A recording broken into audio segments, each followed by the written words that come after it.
almost a decade, the seafront has been spoilt by Britain's second ugliest building, the IMAX. This was determined in a recent poll. For over 3 years, the IMAX has been in disuse and a cause of constant debate between townspeople, yet nothing has been done. Follow me, let's go see what else the seafront has to offer.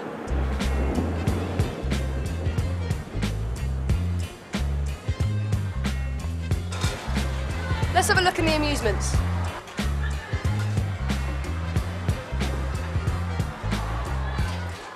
The amusement arcade, although situated at the main focal point of the seafront, fails to attract even 10% of Bournemouth's population over a whole year. Now let's go have a look at the pier. The pier, the pride of Bournemouth, charges 50p a time just to walk along to the end of it, at the end of which you'll find very few attractions. You come in.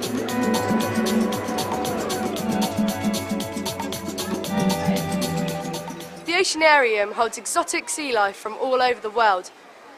Very exciting on your first visit, but doesn't really merit a second, especially at £8.50 per person. Let's go see where the young people hang out.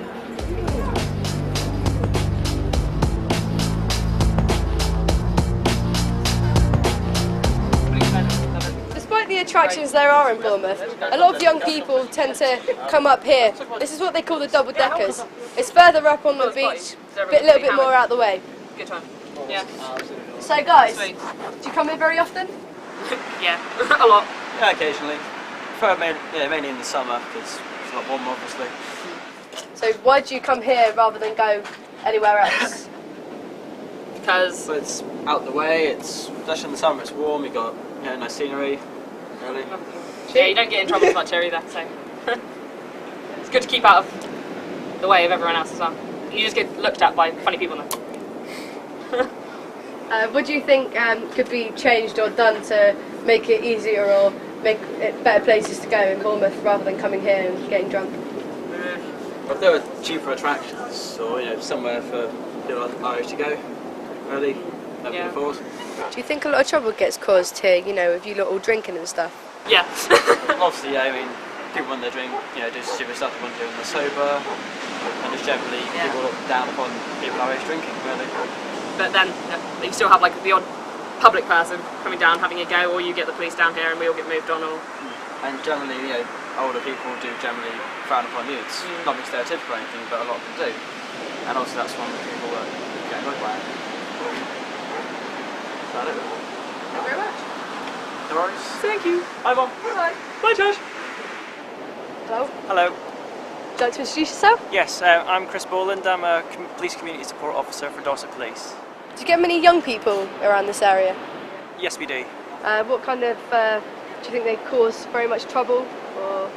On the whole, I think they're very well behaved. I do think there are the odd person who does spoil it for the rest, and I think there are a few issues that do need to be dealt with. What kind of problems exactly? Antisocial behaviour, underage drinking, graffiti, and there's also issues with like organised fights and problems and just general public annoyance. So. What do you think could be done or changed to maybe prevent or improve the issues and problems that go on along here? Bournemouth has just invested in more cameras for the town and for the seafront here. I think that's going to help us dramatically this year. Also, there's 2 PCSOs for the area who will just purely cover the beachfront, so that'll help with the issues here. I do think what could be improved is that there's more services for young people to perhaps divert them from committing antisocial behaviour on the streets and keep them occupied. Thank you very much. Pleasure. Thanks. Now we're going to go get someone else's opinion. Good afternoon. Good afternoon. Would you like to introduce yourself? Yes, I'm Ted Taylor, the local ward councillor for Kingston South.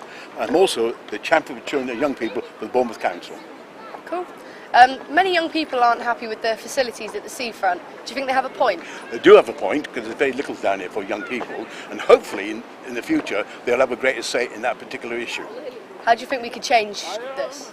Well, I believe you may be meeting John Beasley. We're looking at the Bournemouth vision plan, and they're looking at the possibility of what we can do over the next 12 months.